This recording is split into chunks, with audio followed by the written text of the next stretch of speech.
Cheng क्विंगयुन बेहद हैरान थे। गूचू यहाँ क्यों था? हालांकि उसने देखा कि दादाजी सोंग, जो उस पर उदासीनता से भौहें चढ़ा रहा था, उसने गूचू को देखते ही तुरंत एक प्रेमपूर्ण अभिव्यक्ति प्रकट की। वह मुस्कुराया और कहा, फिर मैं किसी और दिन इस संगमरमर की मेज को बदलने के लिए किसी को बुलाऊंगा। उस घृणित मेज ने वास्तव में हमारे चुचू को चोट पहुंचाई है। गूचू हंसा। दादाजी सोंग ने प्यार से गूचू के सिर पर हाथ फेरा। अगर यह वास्तव में दर्द होता है, तो क्या आप डॉक्टर ढूंढना चाहेंगे? दर्द नहीं होता। हे, चू चू दर्द से नहीं डरता। गूचू ने अपना छोटा सिर झुकाया और चेहरा बनाने के लिए अपनी जीभ बाहर निकाली। बूढ़े और जवान के मिलन का दृश्य गर्मजोशी भरा और सुंदर था। चेंग क्विंगयुन को केवल यह महसूस हुआ कि यह बहुत चमकदार था।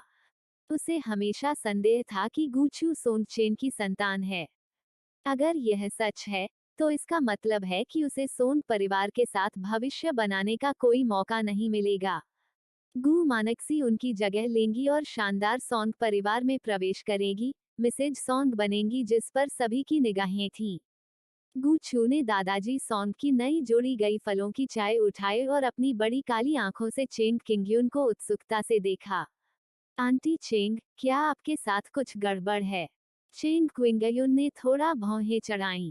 चूचू, तुम्हें लोगों का अपमान नहीं करना चाहिए।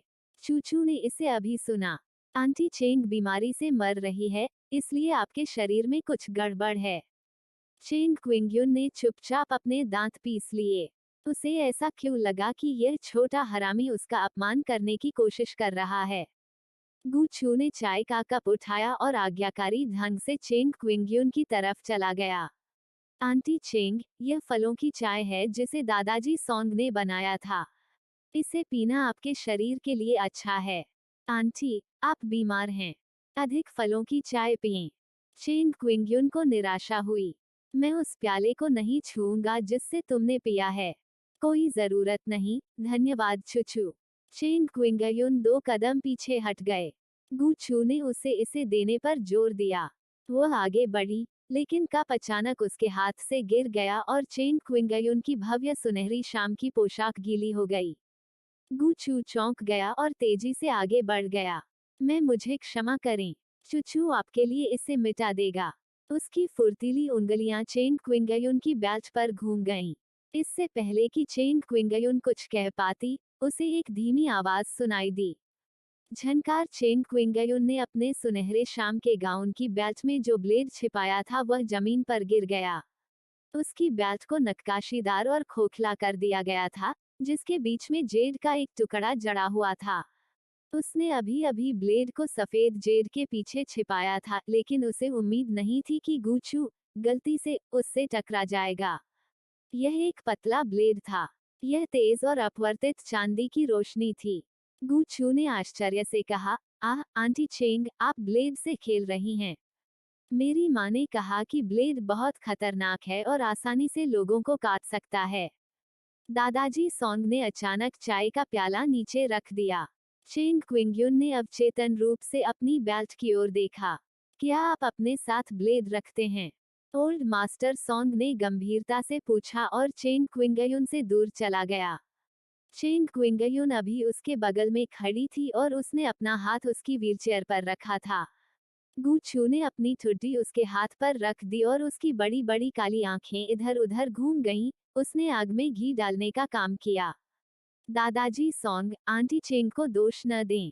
आंटी चेंग शायद अंगूरों को चाकू से काटकर खाना चाहती होंगी, इसलिए वह आपको ढूंढने के लिए बगीचे में आई हैं। लेकिन यहाँ अंगूर अभी तक पके नहीं हैं, इसलिए वे बहुत खट्टे हैं।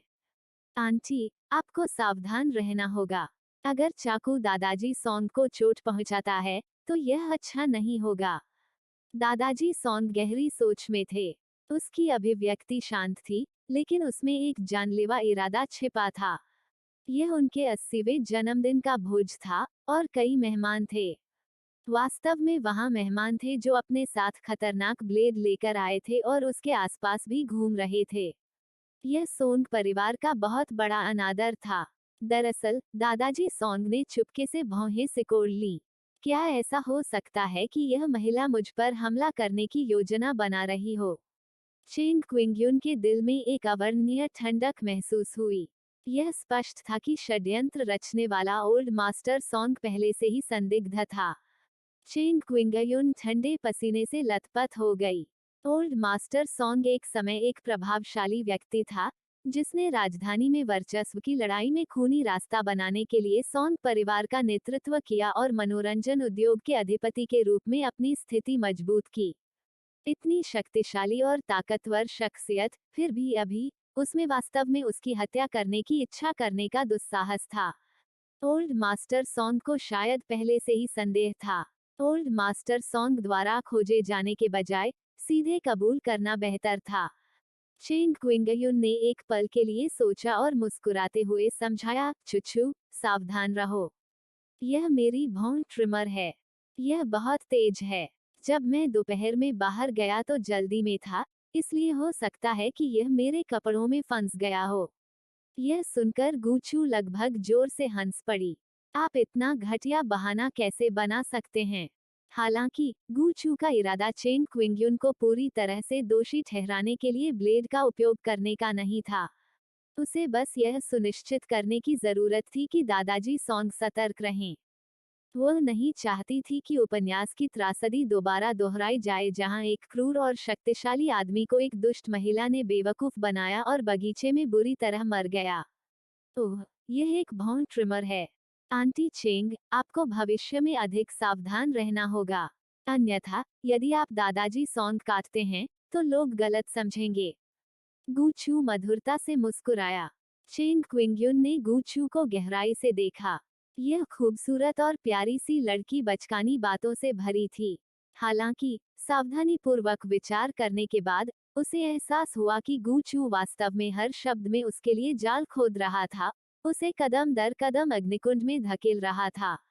वह अभी 6 साल की भी नहीं थी, क्या सचमुच उसकी ऐसी कोई डरावनी योजना हो सकती थी? किसी कारण से, चेंग क्विंगयुन ने सोचा कि उसने अतीत में गू मानक्सी के साथ क्या किया था। यह लगभग 6 साल पहले की बात है, जब वह देश लौटी थी। वह, सोन चेन और गू मानक्सी एक विशिष्ट व्यक्ति द्वारा आयोजित कॉकटेल पार्टी में शामिल हुए थे। कॉकटेल पार्टी के दौरान, एक धनी महिला ने गलती से लाखों रुपए मूल्य का आभूषण खो दिया था। धनी महिला इतनी शर्मिंदा हुई कि उसे क्रोध आ गया। उसने नौकरों से उसके खोए हुए गहनों की तलाश करने को कहा। किसी कारण से, गहने गू मानक्सी के हैंडबैग में थे। गू मानक्सी अपना बचाव नहीं कर सकी और गुस्साई महिला ने उसे थप्पड़ मार दिया। यहाँ तक वह उसे पुलिस स्टेशन भी भेजना चाहती थी। अंत में, यह सोन चेन ही था जिसने गू मानक्सी की रक्षा की। इस घटना के बाद सॉन्ग और गू के बीच गलतफहमी और तेज हो गई। पर्दे के पीछे का व्यक्ति स्वाभाविक रूप से चेंग क्विंगयुन था। चेंग क्विंगयुन ने हमेशा काम को त्रुटिहीन तरीके से किया था। वह साहसी और सावधान थी। इतने सालों के बाद भी उन्होंने बाहरी लोगों के सामने एक आदर्श देवी की छवि बरकरार रखी है। वह गू मानक्सी से आसानी से निपट सकती थी। हालांकि, 5 वर्षीय गूचू द्वारा उसे बार बार धोखा दिया गया। गूचू ने उन तरीकों का इस्तेमाल किया जो चेंग क्विंगयुन को सबसे ज्यादा पसंद थे, जैसे लोगों को फंसाना, दयनीय व्यवहार करना और लोगों की सहानुभूति अर्जित करने की कोशिश करना। उसने उनका पूर्णता से उपयोग किया। वह खुद से भी बेहतर थी। चेंग क्विंगयुन बेहद दुखी थे। ठीक है, मुझे अपनी शांति और सुकून पसंद है। अपने आप को मेरे सामने मत दिखाओ। दादाजी सॉन्ग ने चिढ़कर अपनी कनपटी रगड़ी और उसे भगा दिया। चेंग क्विंगयुन बहस करना चाहता था लेकिन अवाक रह गया। वह इतनी गुस्से में थी कि उसके दांत बजबजा रहे थे। दादाजी सॉन्ग के दृष्टिकोण से, उसने गूचू को घूर कर देखा। गूचू मुस्कुराया। आंटी चेंग, आप चुचू को क्यों घूर रही हैं? आप बहुत डरावनी हैं। दादाजी सॉन्ग ने मेज पटक दी और गुस्से से डांटा, तुम 20 साल के हो, एक बच्चे के साथ नखरे क्यों कर रहे हो? एक बच्चे पर अपने बुरे विचारों का प्रयोग मत करो। चेंग क्विंगयुन के चेहरे की विशेषताएं मुड़ गईं। चेंग किंगयुन अभी भी थोड़ा समझाना चाहती थी, लेकिन जैसे ही उसने अपना मुंह खोला, अचानक उसके पीछे से एक स्पष्ट और युवा आवाज आई। चूचू गूचू की आंखें चमक उठी। ठीक है, क्या यह चेंग क्यूई नहीं है? गूचू ने अपने पंजे उठाए और खुशी से चिल्लाया, भाई चेंग क्यूई। वे शब्द चेंग क्विंगयुन पर भारी पड़े, जिससे उसके पतले कंधे लगभग कुचल गए। सब कुछ योजना के मुताबिक नहीं चल रहा था। चेंग क्विंगयुन को केवल यह महसूस हुआ कि आज का दिन उसके जीवन का सबसे काला और सबसे यातनापूर्ण दिन था। उस पर दादाजी सोंग द्वारा संदेह किया गया था। 5 साल के बच्चे ने उसे धोखा दिया था, और यहाँ तक चेंग क्यूई से भी मुलाकात की थी, जो उसका सबसे बुरा सपना था। चेंग क्विंगयुन भयभीत था। उसने पीछे मुड़कर देखने की हिम्मत नहीं की, और उसके पीछे वह जो भी कदम उठा सकती थी वो उसे भयभीत कर रही थी। वह चेंग क्यूई से डरती थी, और चेंग क्यूई चेंग परिवार के सभी नाजायज बच्चों का बुरा सपना थी। उसने अब और रुकने की हिम्मत नहीं की और जल्दी से दादाजी सोंग के सामने झुक गई। दादा दादा गीत, मुझे अभी भी कुछ मामलों पर ध्यान देना है। मैं उचित रूप से माफी मांगने के लिए किसी और दिन आपसे मिलूंगा। मुझे बहुत खेद है। इसके साथ ही चेंग किंगयुन ने अपनी सुनहरी पोशाक उठाई और घबराहट में भाग गई। गूचू ने कहा, दादाजी सोंग, भाई चेंग क्यूई, मैं आंटी चेंग को विदा कर दूंगा। मैं जल्द ही वापस आऊंगा। इसके साथ ही गूचू आज्ञाकारी ढंग से मुस्कुराए और अपने छोटे पैरों से उसका पीछा किया। चेंग क्यूई असहाय दिखे और उन्होंने दादाजी सोंग की ओर सिर हिलाकर उनका स्वागत किया। गूचू वायलेट से होकर गुजरा और जल्द ही चेंग क्विंगयुन के पास पहुंच गया। चेंग क्विंगयुन इस तरह घबराई हुई थी मानो कोई भयानक रीपर उसका पीछा कर रहा हो। उसने अपनी एक ऊंची एड़ी उठाने की भी जहमत नहीं उठाई। गूचू हैरान था। जब चेंग क्विंगयुन बूढ़े व्यक्ति को मारने वाली थी, तो उसके चेहरे पर कोई डर नहीं दिखा। जब उसने सुना कि चेंग क्यूई आ रही है तो उसका चेहरा पीला क्यों पड़ गया? वह इतनी जल्दी क्यों भाग गई? क्या चेंग क्यूई इतनी डरावनी थी? वह महज 15 साल का बच्चा था। मूल उपन्यास में चेंग क्यूई को इन नाजायज बच्चों द्वारा बहुत परेशान किया गया था। अब इसका उल्टा क्यों हो गया? हर समय मेरा पीछा मत करो। चेंग क्विंगयुन ने अंततः मुख्य हॉल से 10 मीटर से अधिक दूर बड़े फव्वारे के पास दौड़ना बंद कर दिया। उसने अपना रूप ठीक किया और अपने गरिमा में और सुंदर स्वरूप में लौट आई। गूचू ने आज्ञाकारी मुस्कान के साथ छोटा ब्लेड सौंप दिया। आंटी चेंग, आपने अपना सामान गिरा दिया। मैं इसे आपको वापस कर दूंगा। पतला छोटा ब्लेड गूचू की हथेली में चुपचाप पड़ा रहा। गूचू को काटे जाने का डर नहीं लग रहा था। वह केवल चेंग क्विंगयुन को देखकर मुस्कुराई। चेंग क्विंगयुन 2 कदम पीछे हट गए। उसे अचानक महसूस हुआ कि हथेली में ब्लेड पकड़े प्यारी सी मुस्कान वाला यह बच्चा अवर्णनीय रूप से डरावना था। उसने गूचू पर चेंग क्यूई की छाया देखी। नहीं, यह ठीक है। यह चीज बहुत खतरनाक है। मुझे इसकी जरूरत नहीं है। चेंग क्विंगयुन हकलाया। उसने गूचू की स्पष्ट आंखों को देखने की हिम्मत नहीं की। आसमान में पहले से ही अंधेरा था, और जागीर में रोशनी तेज से तेज होती जा रही थी। फव्वारे से पानी की बौछार हो रही थी और पानी रात की रोशनी को प्रतिबिंबित कर रहा था। गूचू पूल के किनारे खड़ी थी, और उसके छोटे शरीर ने चेंग किंगयुन का रास्ता रोक दिया था। गूचू ने अपने हाथ में मौजूद ब्लेड को पूल में फेंक दिया, उसके छोटे से हाथ पर धूल थपथपाई, और प्यार से चेतावनी दी, आंटी चेंग, मुझे आशा है कि आप एक अच्छी इंसान हो सकती हैं। वो 2 सेकंड के लिए रुकी, और गूचू के प्यारे छोटे चेहरे पर मुस्कान गायब हो गई, और उसकी आवाज ठंडी और पतली थी। अन्यथा आप केवल स्वयं को दोषी ठहराएंगे। यह अभी भी एक लड़की की धीमी आवाज थी। चेंग क्विंगयुन ने कोई आवाज नहीं की। रंग बिरंगी रोशनी चमक रही थी, और छोटी लड़की की काली काली आंखें पानी के गहरे तालाब की तरह थी जो अंधेरे को निगल रही थीं। चेंग क्विंगयुन के माथे पर ठंडा पसीना आ गया। ठंडक उसके अंगों पर आक्रमण कर गई। उसे एक बच्चे द्वारा धमकी दी गई थी जो अभी भी कान के पीछे गीला था। हालांकि वो वास्तव में कांप रही थी और भयभीत थी। क्या वह सचमुच केवल 5 वर्ष की थी? गू मानक्सी उसे क्या सिखा रही थी? अपनी पीठ के पीछे हाथ रखकर गूचू भाई चेंग क्यूई की तलाश के लिए बगीचे में वापस चली गई। गुचू अंगूर की जाली पर लौट आया, जहां चेंग क्यूई दादाजी सोंग के साथ बातचीत कर रहा था। भाई चेंग क्यूई, दादाजी सोंग। गुचू भाग गया। जैसे जैसे वह करीब आया, गुचू ने आखिरकार देखा कि आज रात चेंग क्यूई ने कितने आकर्षक कपड़े पहने थे। वह खूबसूरत नैन नक्श और कम देखी जाने वाली आदर्श रूपरेखा वाला एक युवा व्यक्ति था।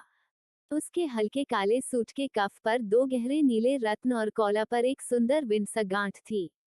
जब उसने आपकी ओर देखा, गहरी काली आंखों की वह जोड़ी आपको आकर्षित करने में सक्षम थी और आपको उससे नजरें हटाने में असमर्थ कर रही थी।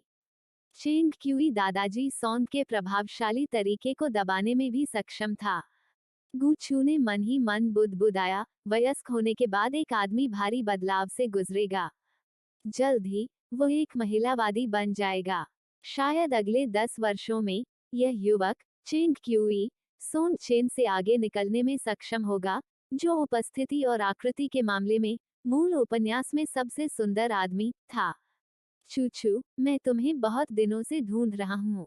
चेंग क्यूई ने आगे बढ़कर गुचू के छोटे सिर को रगड़ा। उसने आज विशेष रूप से कपड़े पहने थे ताकि वह गुचू के सामने अपना अच्छा रूप दिखा सके। दुर्भाग्य से सोंगचेन उसके प्रति शत्रुतापूर्ण था और गुचू का सटीक स्थान बताने को तैयार नहीं था। चेंग क्यूई ने गुचू का स्थान ढूंढने में आधे घंटे से अधिक समय बिताया। मैं इस बूढ़े दादाजी के पास गया। उन्होंने जो फलों की चाय बनाई वह वास्तव में स्वादिष्ट है। यह देखकर कि चेंग क्यूई ने उसे कला के होमवर्क में बहुत मदद की थी, गुचू ने विनम्रता से चेंग क्यूई के लिए एक कप चाय डाली। गुचू ने उत्सुकता से पूछा, भाई चेंग क्यूई, आंटी चेंग आपसे बहुत डरती हैं। जब उसने सुना कि आप यहाँ हैं, तो वह तुरंत भाग गई। चेंग क्यूई मुस्कुराया, शायद उसे कुछ करना होगा। गुचू ने अपनी आंखें सिकोड़ ली। मैं इस पर विश्वास नहीं करता। चेंग क्विंगयू एक घमंडी और दबंग महिला थी। जब उसने चेंग क्यूई की हरकतें सुनी, तो वह तुरंत डर गई जैसे कि उसने खुद मौत देखी हो। वह बदहवास होकर भाग गई। चूचू, भोज में बहुत सारे लोग होंगे। जब समय आएगा, तो मेरे पीछे आओ और इधर उधर मत भागो, चेंग क्यूई ने चेतावनी दी। जन्मदिन का भोज केवल रात में आयोजित किया जाएगा, और अब जब मेहमान एक के बाद एक आ रहे थे, तो भोज के मुख्य पात्र के रूप में दादाजी सोंग स्वाभाविक रूप से बहुत व्यस्त हो जाएंगे। मेहमानों के स्वागत के लिए सोंग चेन को घटनास्थल पर व्यवस्था बनाए रखने की जरूरत थी। गुचू केवल 5 या 6 साल की बच्ची थी, और उसकी देखभाल के लिए उसे किसी परिचित की जरूरत थी। गुचू, ठीक है। रात को लालटेनें जगमगा उठीं। 80वें जन्मदिन का भोज शुरू होने वाला था। सोंग चेन द्वारा मेहमानों को निपटाने के बाद वह जल्दी से पीछे के बगीचे में चला गया और बूढ़े व्यक्ति को बोलने के लिए आमंत्रित किया। ओल्ड मास्टर सोंग को उत्साह पसंद नहीं आया। भले ही यह उसका अपना जन्मदिन भोज था, वह केवल कुछ सेकंड के लिए अपना चेहरा दिखाने को तैयार था।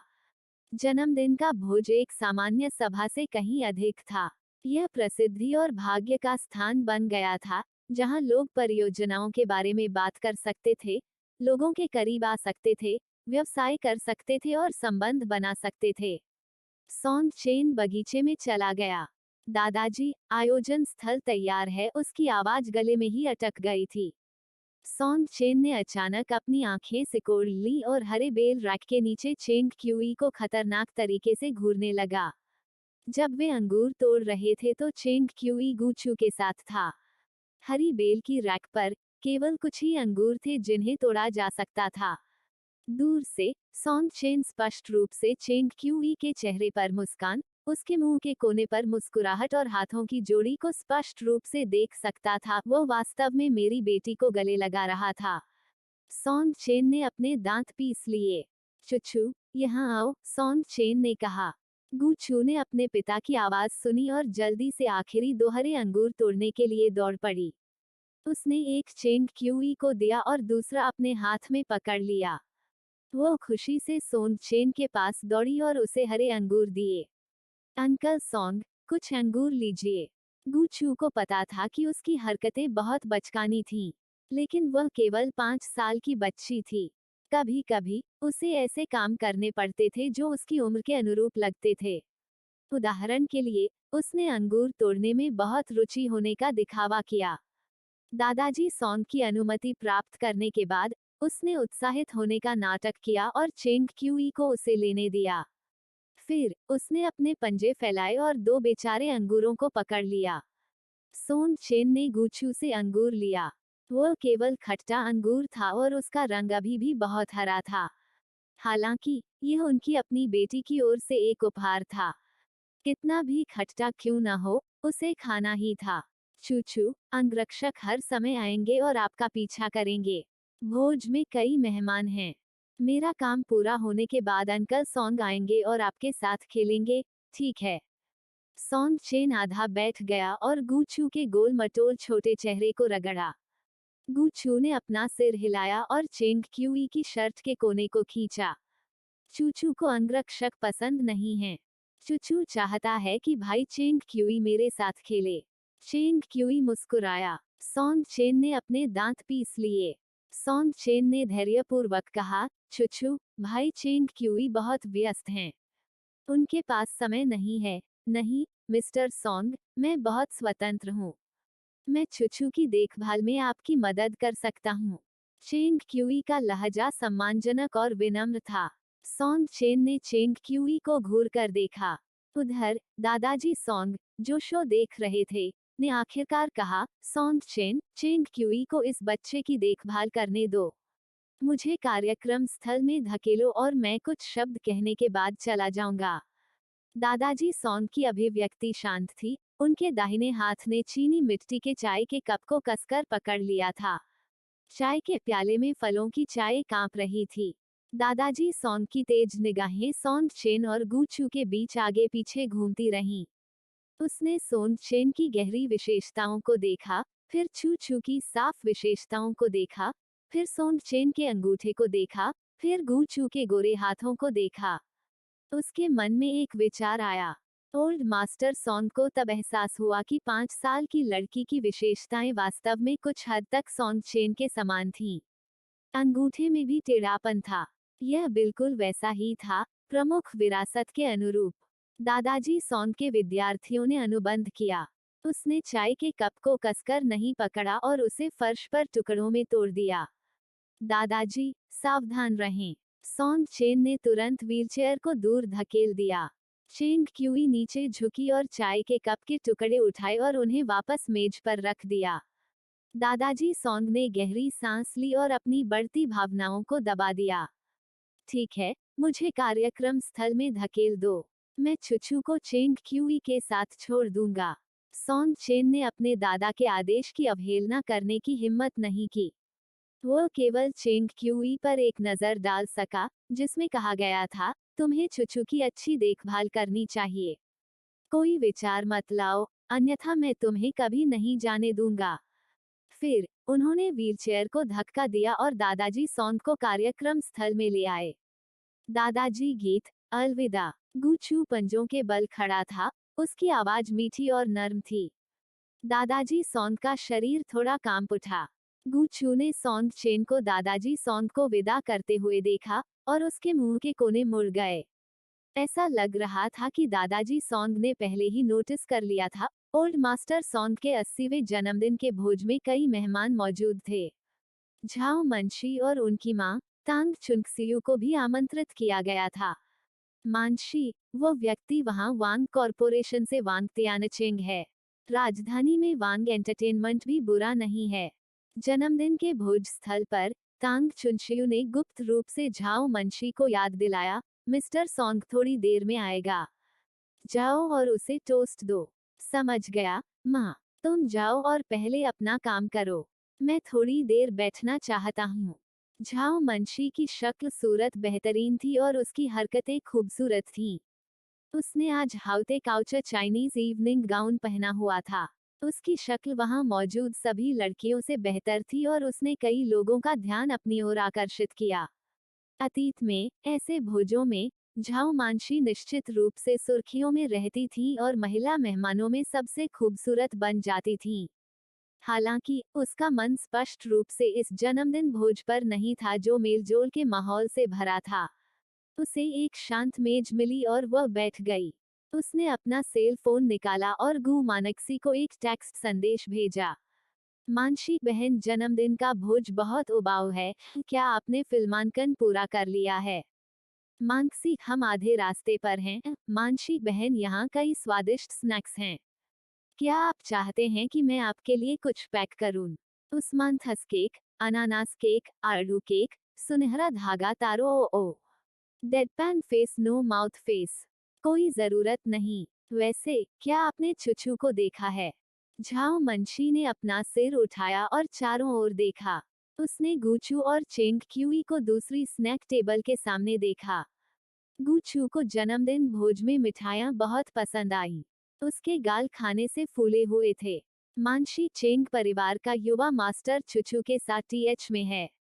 उसके बगल में 2 अंगरक्षक भी हैं। बहन, चिंता मत करो। चुचू स्मार्ट और समझदार है। कोई परेशानी नहीं होगी। मानसी, मैं जल्द ही विज्ञापन शूट करने के लिए स्टूडियो जा रहा हूँ। आपसे बाद में बात करूंगा। जन्मदिन भोज में शराब न पिएं। शराब पीना आपके स्वास्थ्य के लिए हानिकारक है। मानसी, ठीक है। झाओ मंशी ने अपना फोन नीचे रखा और शानदार मिठाई की मेज के चारों ओर देखा। उसने कुछ उत्तम पेस्ट्री चुनी और वेटर से उन्हें पैक करने के लिए एक उपहार बॉक्स खोजने के लिए कहा। यो, क्या यह मिस झाओ नहीं है? आप यहाँ अकेले क्यों बैठी हैं? आप पेस्ट्री भी पैक कर रहे हैं। क्या ऐसा हो सकता है कि आपका परिवार दिवालिया हो गया हो? आप क्या जानते हैं? यह मिस चेंग है जो आज दुनिया की सबसे खूबसूरत महिला है।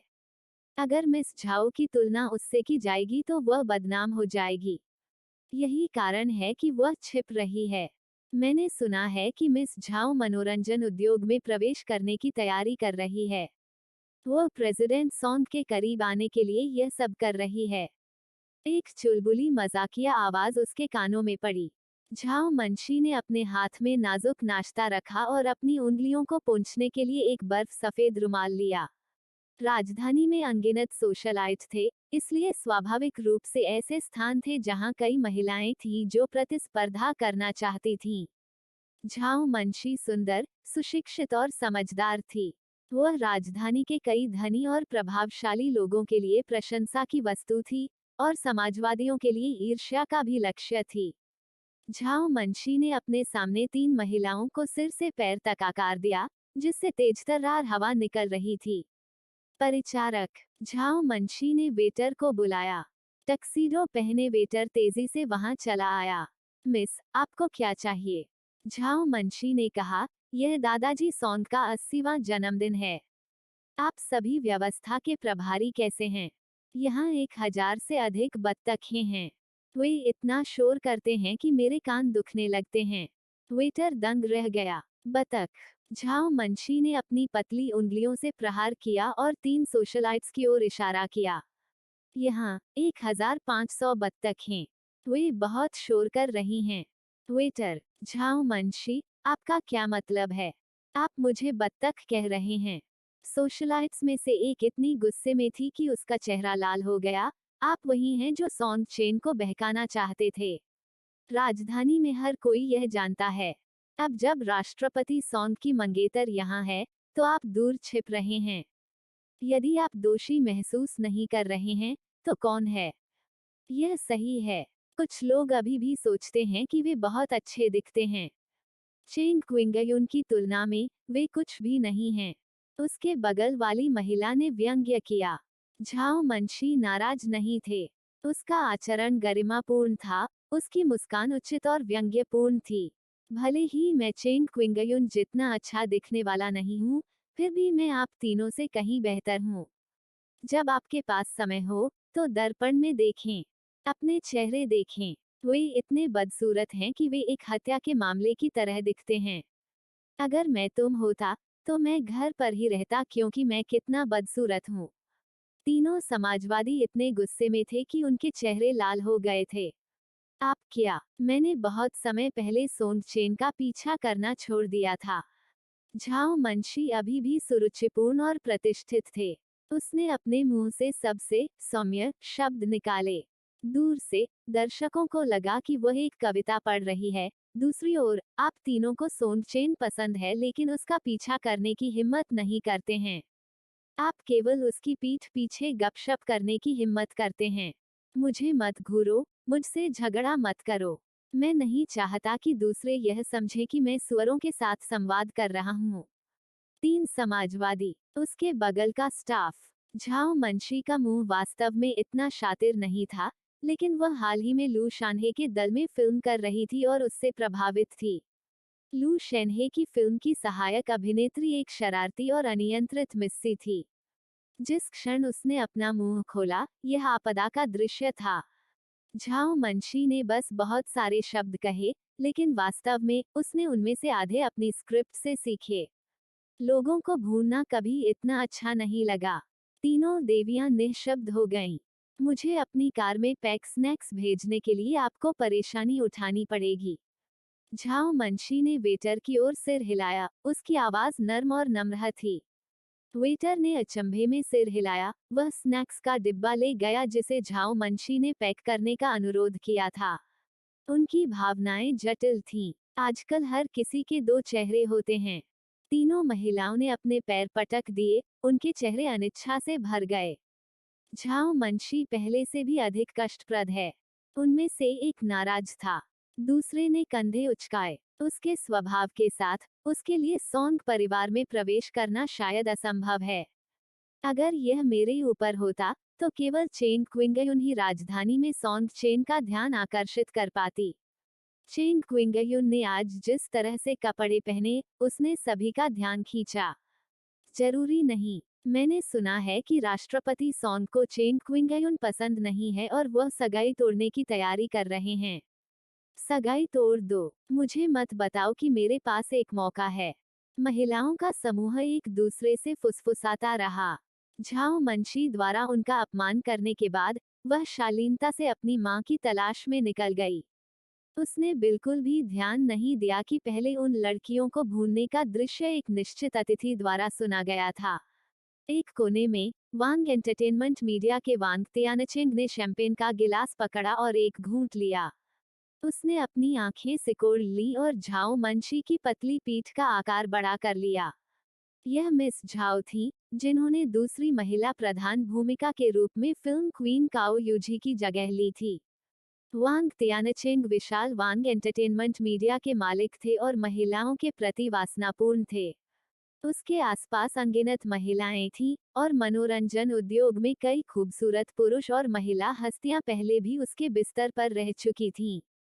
उसने अनगिनत लोगों को देखा था, लेकिन यह पहली बार था जब उसने झाओ मंशी जैसा विशेष अस्तित्व देखा था। उन्हें पहले यह एहसास क्यों नहीं हुआ कि झाओ मंशी का व्यक्तित्व पहले ऐसा था। वह उग्र स्वभाव और सुंदर छवि की थी। वह सोन चेन से संबंधित प्रतीत होती थी। वांग तियानचेन को काफी दिलचस्पी थी। उसने अपनी आंखों से झाओ मंशी की सुंदर पीठ को देखा। वह काफी देर तक उसकी हिलती कमर और कूल्हों को देखता रहा। उसके एडम का सेब डगमगा गया। उसने शैंपेन का पूरा गिलास खत्म कर दिया और अपनी लाल जीभ बाहर निकालकर उसके मुंह के कोने को चाटा। वो एक जंगली जानवर की तरह था जो अपने शिकार पर नजर रख रहा था। जन्मदिन के सितारे के रूप में, दादाजी गीत पूरी भीड़ का ध्यान केंद्रित हो गया।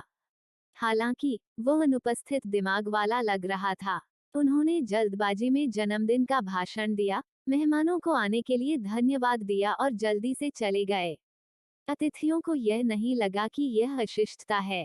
ओल्ड मास्टर सोंग अपने सनकी स्वभाव और अधीरता के लिए प्रसिद्ध था। बर्थडे स्टार के केक काटने और चले जाने के बाद, मेहमानों ने एक बार फिर एक दूसरे को टोस्ट किया और माहौल हंसी मजाक से भर गया। जन्मदिन का भोज आधी रात तक समाप्त नहीं हुआ। मेहमानों और मेजबानों ने आनंद लिया और लग्जरी कारों ने मशहूर हस्तियों और गणमान्य व्यक्तियों को भगाया। छोड़ने वाले अंतिम लोग लिन जियाओझो, झाओ यान और चेंग क्यूई थे।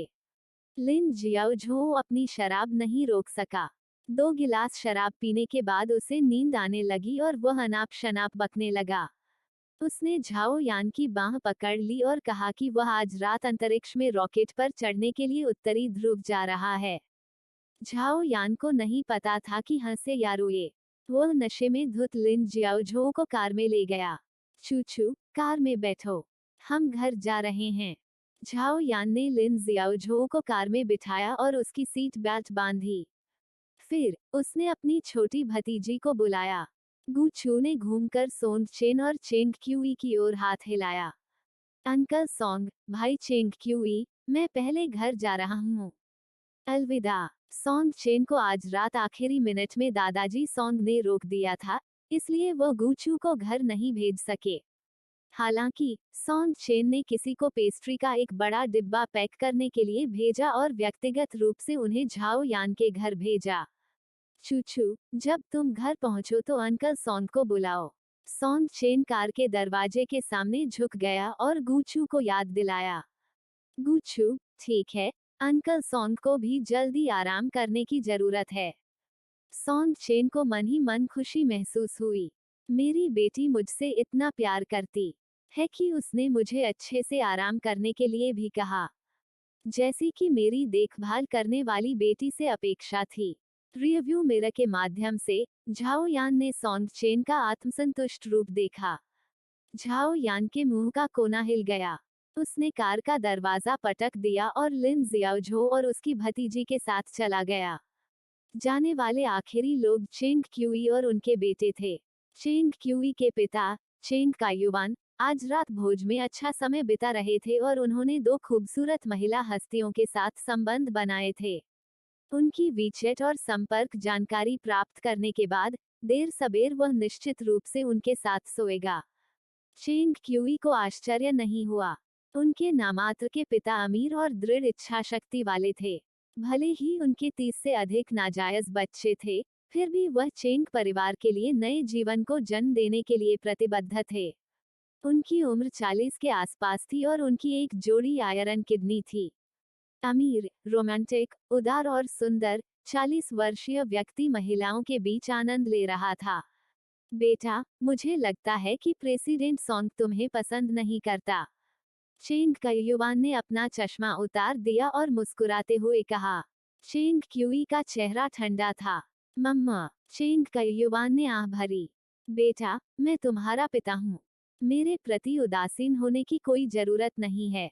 इससे मुझे बहुत दुख होता है। चेंग क्यूई ने कहा, चुप रहो। उनके शब्द बर्फ की तरह ठंडे थे। ऐसा लग रहा था जैसे वह पहले से ही अपने पिता से काफी तंग आ चुका था। चेंग कयुवान ने आज्ञाकारी रूप से अपना मुंह बंद कर लिया और ठंडी हवा में चारों ओर देखा। आलीशान कार पहले से ही जागीर के प्रवेश द्वार पर इंतजार कर रही थी, लेकिन चेंग क्यूई अभी भी कार पर चढ़ने को तैयार नहीं थी। ऐसा लग रहा था मानो वह किसी का इंतजार कर रहा हो। चेंग कायुवान ठंड से कांप उठा और उसने उत्सुकता से पूछा, बेटा, मैं पहले कार पर क्यों नहीं चढ़ जाता और तुम हवा में इंतजार करना जारी रखते हो? चेंग क्यूई ने उसे नजरअंदाज कर दिया। 2 मिनट बाद चेंग किंगयुन, जिसका चेहरा पीला पड़ गया था और उसका शरीर कांप रहा था, भारी कदमों से आगे बढ़ी। चेंग क्विंगयुन ने चेंग क्यूई को देखने की हिम्मत नहीं की, लेकिन उसे चेंग क्यूई से एक संदेश मिला जिसमें उसने आज रात उसके साथ चेंग परिवार में वापस जाने के लिए कहा। चेंग क्विंगयुन ने उसकी अवहेलना करने की हिम्मत नहीं की। पीड़ा के बीच आखिरकार उसने चेंग परिवार की लग्जरी कार के करीब पहुंचने का साहस जुटाया। पिताजी, चेंग क्विंगयुन ने धीरे से उनका अभिवादन किया। चेंग कायुवान ने अपना सिर कार से बाहर निकाला और बेहद खूबसूरत चेंग क्विंगयुन को देखा। उसकी आंखें तुरंत चमक उठीं। आओ आओ, बाहर ठंड है। तुम्हें और क्यूई को कार में बैठना चाहिए। चलो घर चलते हैं। चेंग क्विंगयुन सावधानी से कार में बैठ गया। कार का इंटीरियर विशाल था। चेंग क्विंगयुन चेंग क्यूई से सबसे दूर वाली सीट पर बैठी थी। आलीशान कार धीरे धीरे चली। कार में माहौल काफी निराशाजनक था। दूसरी ओर चेंग कायुवान खुशी से झूम रहा था और चेंग क्विंगयुन को देखता रहा। उसने मुस्कुराते हुए पूछा, मुझे फिर से याद दिलाओ, तुम कौन हो? मेरे बहुत सारे बच्चे हैं, मैं लगभग भूल गया था कि तुम कौन हो। चेंग क्विंगयुन का दिल दबा दिया गया था। उसने चुपके से अपना मजाक उड़ाया। पिताजी, मैं किंगयुन हूँ। आखिरी बार आपने मुझे 1 साल पहले वसंत उत्सव के दौरान देखा था। चेंग क्विंगयुन की आंखें थोड़ी दुखती थीं। यह उसका जैविक पिता था और उसे उसका नाम भी याद नहीं था। ओह, क्विंगयुन, मुझे तुम्हारी माँ की याद आती है। तुम बिल्कुल अपनी माँ की तरह दिखती हो। चेंग कायुवान उदासीन लग रहा था। चेंग किंगयुन के होंठ तिरस्कार से मुड़ गए। तुम्हें अब भी मेरी माँ याद है। मजाक करना बंद करो। जब वह छोटी थी, चेंग क्विंगयुन झुग्गियों में रहती थी और अक्सर आवारा बच्चे उसे यह कहकर तंग करते थे कि वह बिना पिता की कमीनी है। उन अंधेरे और निराशाजनक वर्षों के दौरान उसे और उसकी माँ को हमेशा उम्मीद थी कि उसके पिता वापस आएंगे और उन्हें पीड़ा की खाई से बचाएंगे। बाद में उसकी माँ की मृत्यु हो गई और अंततः उसके पिता आए। चेंग किंगयुन को अब भी याद है जब उसके पिता पहली बार उसके सामने आए थे। वह लंबा, सुंदर और सुंदर मुस्कान वाला था। वह छोटी लड़की के गंदे कपड़ों पर ध्यान न देते हुए आधा बैठ गया। उन्होंने प्यार से चेंग क्विंगयुन के सिर पर हाथ फेरा और कहा, पिताजी तुम्हें राजधानी ले जाएंगे, तुम्हें एक घर देंगे और तुम्हें पढ़ाई के लिए विदेश भेजेंगे। ठीक है, ठीक है। चेंग क्विंगयुन ने एक बार सोचा था कि उसके पिता उसके जीवन में प्रकाश थे। बाद में ही उसे एहसास हुआ कि चेंग कायुवान सूर्य था। उसकी रोशनी हर नाजायज बच्चे को रोशन कर सकती है। वह गर्मजोशी भरा और उदार लग रहा था, लेकिन वास्तव में वह ठंडा और हृदयहीन था। उसकी उम्मीदें टूटने के बाद चेंग क्विंगयुन पूरी तरह से अंधकार में हो गई और बिना वापसी के रास्ते पर चल पड़ी। पिताजी कल मुक्त हो जाएंगे। मैं तुम्हें और तुम्हारी बहन को भोजन कराऊंगा। चेंग कायुवान को चेंग क्विंगयुन की निराशा पर ध्यान नहीं गया। क्यूई, मैं कल दोपहर को खाली हूँ। चेंग क्यूई ने स्पष्ट रूप से कहा, और बोबो, वह भी आ रहा है। चेंग कायुवान अचंभित रह गया। बोबो, वह मेरा कौन सा बेटा है? चेंग क्यूई ने कहा, वह जिसकी माँ मलिन मुनरो जैसी दिखती है। चेंग कायुवान ने अपना सिर थपथपाया और अचानक उसे याद आया। वह अपना सिर हिलाए बिना नहीं रह सका। आह, मलिन, आह, जिसके बारे में बात करते हुए यह बच्चा अपनी माँ के समान दिखता है। मैं उससे अमेरिका में मिला था। आह, मुझे आश्चर्य है कि वह अब कैसे कर रही है। चेंग क्यूई ने कहा, वह बहुत समय पहले मर गई। चेंग कायुवान ने कहा, हुआ, वह मर गई। समय सचमुच उड़ जाता है। मुझे उससे तब की मुलाकात याद है। उस दिन सूरज बस डूब रहा था और वह लाइब्रेरी में लंबी बेंच पर पढ़ रही थी। चेंग कायुवान काफी उदास लग रहा था। उसने बुदबुदाया और बोबो की माँ के साथ अपने पिछले अनुभवों के बारे में बात की, लगभग दिल के दर्द और पुरानी यादों के आंसू छोड़े। चेंग क्यूई अवाक थी। चेंग क्विंगयुन ने चुपके से अपनी आस्तीनें भींच लीं। इस आदमी को सचमुच शर्म का एहसास नहीं था। वह बाहर छेड़खानी कर रहा था और उसे बिल्कुल भी दोषी महसूस नहीं हुआ। चेंग क्यूई उठी और चेंग क्विंगयुन के पास बैठ गई। चेंग क्विंगयुन इतनी डरी हुई थी कि वह लगभग कार से बाहर कूद गई। क्यों? तुम मुझे क्यों ढूंढ रहे हो? चेंग क्विंगयुन बेचैन थी और उसका दिल ढोल की तरह धड़क रहा था। मैंने आपको कोई नुकसान नहीं पहुंचाया और मैं चेंग परिवार के आंतरिक संघर्ष में भाग नहीं लूंगा। चेंग क्विंगयुन ने चेंग क्यूई को देखने की हिम्मत नहीं की और अपना सिर नीचे झुका लिया। चेंग परिवार में हर कोई जानता था कि चेंग क्यूई सभी अच्छे व्यवहार वाले बच्चों को इलाज के लिए अस्पताल भेजेगी। चेंग किंगयुन ने अपनी आंखों से देखा था कि चेंग क्यूई ने बिना पलक झपकाए एक बड़े भाई की बांह तोड़ दी थी। हड्डियों के टूटने की आवाज के साथ एक दर्दनाक चीख भी निकली। यह युवक 16 साल का भी नहीं था। उसने रातों रात अपना रूप बदल लिया और मृत्यु का भयानक देवता बन गया। उसे इधर उधर भटकना पसंद नहीं था। उन्होंने सभी समस्याओं के समाधान के लिए हिंसा की वकालत की। वह सफल हो गया था। चेंग परिवार अब उसका था। यह ठीक है। मैं बस तुम्हें याद दिलाना चाहता हूँ। चेंग क्यूई काले चमड़े की कुर्सी पर सुंदर ढंग से झुक गई। कार की खिड़की के बाहर रात रंगीन थी। स्ट्रीट लाइट्स चेंग क्यूई के चेहरे पर प्रतिबिंबित हो रही थीं। वो एक शांत और तेज चाकू की तरह लग रहा था। चेंग क्विंगयुन ने हकलाते हुए कहा, याद दिलाओ मुझे, क्या याद दिलाओ? चेंग क्यूई ने धीरे से कहा, गू चू को मत छुओ। चेंग क्विंगयुन के मुंह के कोने खुल गए और उसकी दृष्टि काली हो गई। वह काफी देर तक कुछ नहीं बोली। कार में एयर कंडीशनर पर्याप्त रूप से चालू था और इससे वह लगभग जम गई थी। चेंग कायुवान, जो उसके बगल में घूम रहा था, ने अपना मुंह बंद कर लिया। उसने अजीब भाव से चेंग क्यूई को देखा और कोई नहीं जानता था कि वह क्या सोच रहा था। गीत निवास, पैट्रिक हॉल। मेहमानों को विदा करने के बाद सॉन्ग चेन हल्के कपड़े पहनने के लिए अपने कमरे में वापस चला गया और सॉन्ग परिवार की जागीर में छोटे पैट्रिक हॉल की ओर चला गया। पैट्रिक हॉल शांत था। अगरबत्तियां और मोमबत्तियां धीमी पीली रोशनी छोड़ रही थीं। दादाजी सॉन्ग अपनी व्हीलचेयर पर बैठे थे। सोन चेन के आने का इंतजार करते हुए उसकी आंखें उदास थीं। जैसे ही सॉन्ग चेन ने पैट्रिक हॉल में कदम रखा, उसने अपने दादा की गहरी और सुरीली आवाज सुनी, घुटने टेको। सॉन्ग चेन, फ्यू डेडपैन फेस, दादाजी, यह उतना बुरा नहीं है, यह उतना बुरा नहीं है।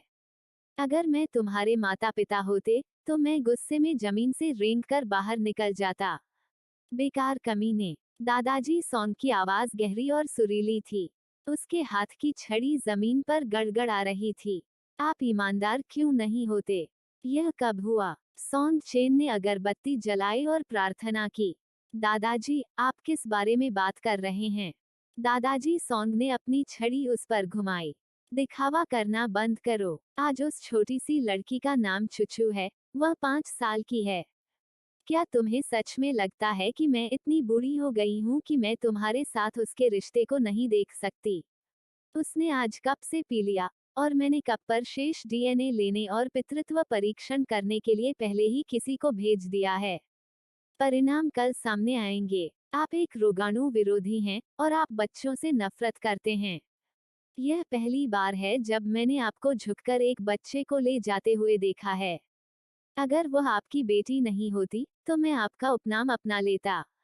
सॉन्ग चेन, दादाजी, आपका उपनाम पहले से ही मेरे जैसा ही है। दादाजी गीत, चुप रहो। तुम्हें बीच में बोलने की अनुमति नहीं है। सॉन्ग चेन, क्या आप हमें सच नहीं बताएंगे? इस बच्चे की माँ कौन है? दादाजी सॉन्ग अपनी छड़ी पर झुक गए। सॉन्ग चेन ने कुछ भी नहीं छिपाया और बस दादाजी सॉन्ग को बताया कि उस साल क्या हुआ था। दादाजी सॉन्ग की अभिव्यक्ति और अधिक भद्दी हो गई। उसने अपनी दाढ़ी पर हाथ फेरा और सॉन्ग चेन से अपने फोन पर कुछ तस्वीरें देखने को कहा। तस्वीरों में गू मानक्सी सुरुचिपूर्ण और सौम्य, शुद्ध और सुंदर थी। दादाजी सॉन्ग और भी क्रोधित हो गए। उन्होंने पहचाना कि यह गू मानक्सी, in the prime of time, की मुख्य महिला नायिका थी। उस समय उनकी पीढ़ी के कई लोग उन्हें पसंद करते थे। सॉन्ग चेन वास्तव में बिना एक शब्द कहे उसके साथ मिल गया। जब वे एक साथ थे तो उन्हें एक दूसरे की परवाह नहीं थी और उन्होंने लड़की को एक बच्चे के साथ जाने भी दिया। ओल्ड मास्टर सॉन्ग ने अपने दांत पीस लिए। उसकी छड़ी ने सॉन्ग चेन के शरीर पर प्रहार किया। गैर जिम्मेदाराना। कल्पना कीजिए कि एक युवा लड़की के लिए अकेले बच्चे की देखभाल करना कितना कठिन होगा। दूसरी ओर, आप 5 साल से हमें नजरअंदाज कर रहे हैं। हमारे सॉन्ग परिवार में आपके जैसा अंधा कमीना कैसे हो सकता है? सॉन्ग चेन ने नाराज होकर अपना बचाव किया। दादाजी, मैं उसकी तलाश कर रहा था। वह मुझे हाल ही में मिली है। दादाजी गीत, तो जल्दी करो और सगाई के लिए उपहार ले आओ। जाओ और उससे शादी करो। मैं हर दिन अपनी प्यारी परपोती को गले लगाना चाहता हूँ। मैं अपनी परपोती के लिए एक अंगूर का बाग भी लगाना चाहता हूँ और उसके लिए स्नैक्स और उपहार खरीदना चाहता हूँ। सॉन्ग चेन ने बेबसी से कहा, मैंक्सी मुझसे शादी करने को तैयार नहीं है। ज्यादा से ज्यादा, वो मुझे बच्चे की देखभाल करने देने के लिए सहमत होगी। दादाजी सॉन्ग स्तब्ध रह गए और चुपचाप श्राप दिया। दादाजी सॉन्ग निराश थे। तुम्हारी बुद्धि को क्या हुआ? अगर मैं उसकी जगह होती, तो मैं भी तुमसे शादी नहीं करती। यह कपटपूर्ण है। तुम जल्दी से चेंग क्विंगयुन के साथ सगाई क्यों नहीं तोड़ देते? तुम इसे अभी भी क्यों खींच रहे हो? उस समय मैंने तुम्हारी दादी का पीछा किया, स्कूल बैले को छोड़ दिया और आधे साल तक उनकी खिड़की के नीचे एक प्रेम गीत गाया। मुझे अपने पड़ोसियों से शिकायतें मिली, पुलिस ने मुझे पकड़ लिया और जंगली कुत्तों ने मेरा पीछा किया। मैंने फिर भी हार नहीं मानी।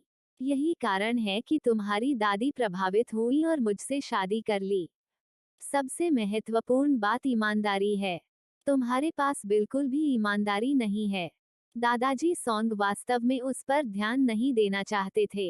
यदि आपके पास मेरा आधा IQ होता, तो क्या मैंक्सी आपसे शादी करने को तैयार नहीं होती? मुझे पता है कि चेंग क्विंगयुन ने आपकी जान बचाई है, लेकिन कौन सा कानून कहता है कि आपको उससे शादी करनी होगी? दादाजी सोंग ने सोंग चेन की ओर घूर कर देखा। हमारे सोंग परिवार के पास बहुत पैसा है। अगर हम उसे बड़ी रकम देंगे, तो क्या हम उसकी दयालुता का बदला नहीं चुका पाएंगे? तुम्हारा एक मंगेतर है और तुम अब भी गु मानक्सी का पीछा करना चाहते हो। क्या तुम्हें लगता है कि गु मानक्सी तुम पर ध्यान देगी? सोंग चेन ने गंभीरता से कहा, मैंने पहले ही उसके साथ सगाई रद्द करने का फैसला कर लिया है। दादाजी सोंग ने अपनी छड़ी का सहारा लिया और मौत का आदेश दिया, मौखिक रूप से वादे मत करो। मैं तुम्हें जनता के सामने घोषणा रद्द करने के लिए 3 दिन का समय दूंगा। अगर वह सगाई रद्द नहीं करना चाहती है, या अगर उत्तेजना के कारण दिल का दौरा पड़ने से उसकी मृत्यु हो जाती है, तो हमारा सोंग परिवार एक अच्छी कब्रगाह तैयार करेगा और हर साल उसे धूप चढ़ाने के लिए लोगों को भेजेगा। दादाजी सोंग को चेंग क्विंगयुन बिल्कुल पसंद नहीं था। यह महिला सोंग परिवार में प्रवेश के योग्य भी नहीं थी। दुर्भाग्य से सोंग चेन अंधा था। उसने महसूस किया कि चेंग क्विंगयुन दयालु और कमजोर थी और हर जगह उसका ख्याल रखती थी। दादाजी सोंग लगभग सोंग चेन को एक नेत्र चिकित्सक के पास लाना चाहते थे। अगर उसकी आंखों में कोई समस्या थी तो उसका इलाज तो करना ही था। सोंग चेन को उसके दादा ने बिल्कुल पीटा था। आखिरकार उन्हें होश आया और 3 दिनों के भीतर रद्दीकरण की घोषणा जारी करने पर सहमति व्यक्त की। वहां गड़बड़ थी। सोंग चेन अतीत में चेंग क्विंगयुन से प्यार करता था। जब वह बच्चा था तो वह दुर्घटनावश पानी में गिर गया। उसे तालाब से बचाने के लिए चेंग क्विंगयुन ने अपनी जान जोखिम में डाल दी। उसकी दयालुता का बदला चुकाने के लिए सोंग चेन ने उसे एक रूबी हार दिया था।